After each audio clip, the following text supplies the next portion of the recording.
한번 상상해 보세요.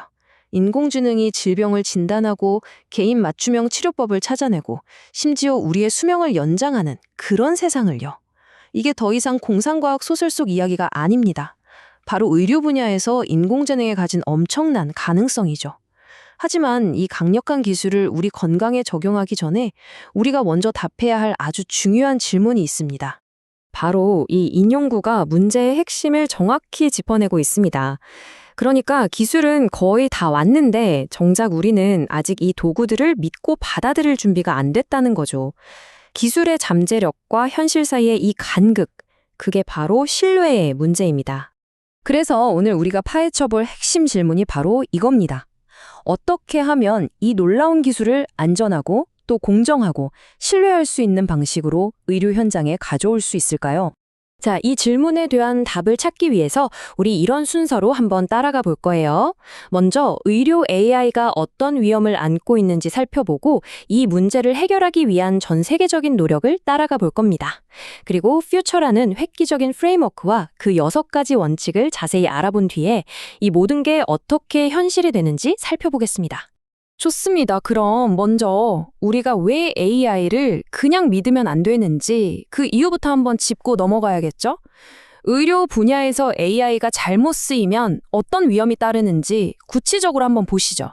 명확한 규칙이 없으면 AI는 여러 문제를 일으킬 수 있습니다.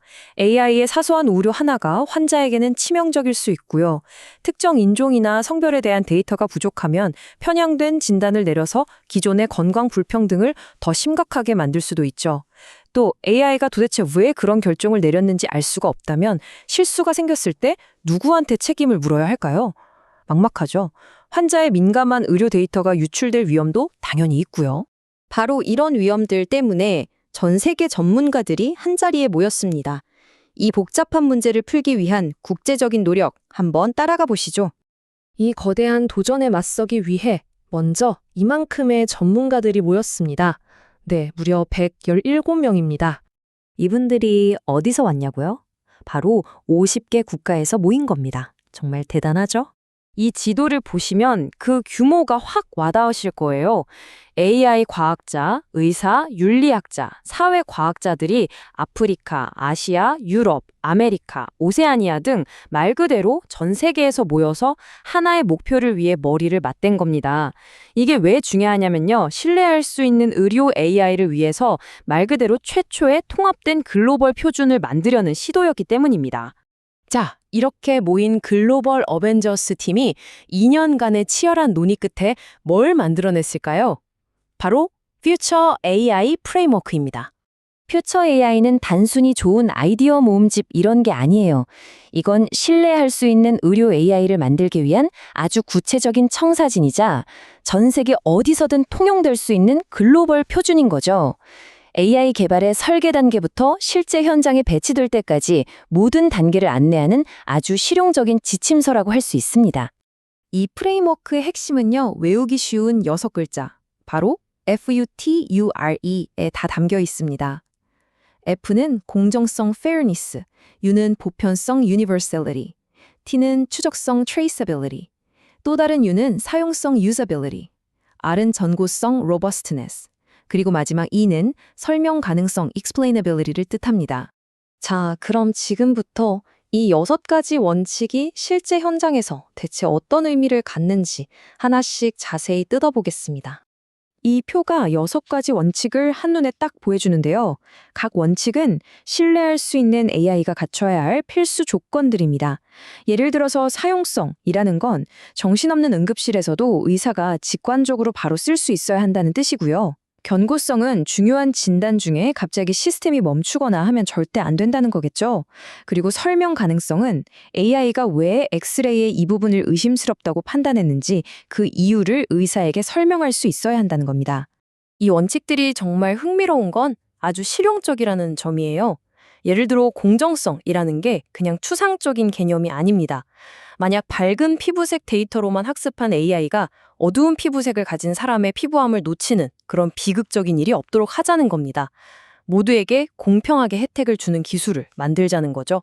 보편성도 마찬가지예요. 서울의 최첨단 대형 병원에서 만든 AI가 저기 아프리카의 자원이 부족한 시골 진료소에서도 제대로 작동할 수 있어야 한다는 거죠. 기술의 혜택이 특정 지역이나 환경에만 갇혀선 안 된다는 아주 강력한 메시지입니다. 그리고 추적성. 이건 마치 비행기의 블랙박스 같다고 생각하시면 돼요. AI가 어떤 데이터를 보고 어떤 과정을 거쳐서 결정을 내렸는지 모든 기록을 남기는 겁니다. 그래야만 문제가 생겼을 때 원인을 찾아서 시스템을 개선하고 궁극적으로 누가 책임을 져야 하는지도 명확해지겠죠. 투명한 책임성의 기본입니다. 자, 그럼 이렇게 훌륭한 원칙들을 어떻게 실제 의료 현장에 적용할 수 있을까요? 그 마지막 과정을 한번 살펴보겠습니다. AI의 개발 과정은 크게 보면 설계, 개발, 평가, 배포 이렇게 4단계로 나뉘는데요. 퓨처 AI 프레임워크의 진짜 핵심은 이 모든 단계마다 6가지 원칙이 아주 촘촘하게 적용돼야 한다는 겁니다. 그러니까 설계할 때부터 잠재적인 편견은 없을지 고민하고, 개발 과정에서는 다양한 데이터를 쓰고, 평가 단계에서는 공정성과 견고성을 철저히 테스트하고, 배포한 후에도 계속 지켜보는 거죠. 이 지침이 정말 현실적이라고 느껴지는 또 다른 이유가 바로 이거예요. AI의 목적에 따라서 요구하는 기준의 수준을 다르게 설정한다는 점이죠. 연구실에서 아이디어를 증명하는 AI랑 실제 환자에게 쓰이는 AI는 당연히 그 기준이 달라야 하잖아요. 실제 환자에게 적용되는 배포용 AI는 편향을 그냥 평가하는 수준을 넘어서 반드시 수정해야 하고요. 외부 데이터 평가를 넘어서 여러 현장에서 유효성을 직접 증명해야 합니다. 기준이 훨씬 더 엄격해지는 겁니다. 이제 AI는 정말 우리 곁으로 성큼 다가왔습니다. 오늘 우리가 살펴본 퓨처 AI 프레임워크는 단순히 기술적인 지침을 넘어서 인류가 이 강력한 기술을 책임감 있게 사용하기 위한 하나의 글로벌 약속입니다. 이 청사진 덕분에 우리는 이제 AI를 믿을 수 있는가라는 기술의 문제를 넘어서 과연 우리는 AI를 신뢰할 준비가 되었는가? 라는 우리 자신에게 던지는 질문을 마주하게 된 거죠. 여러분은 어떻게 생각하시나요?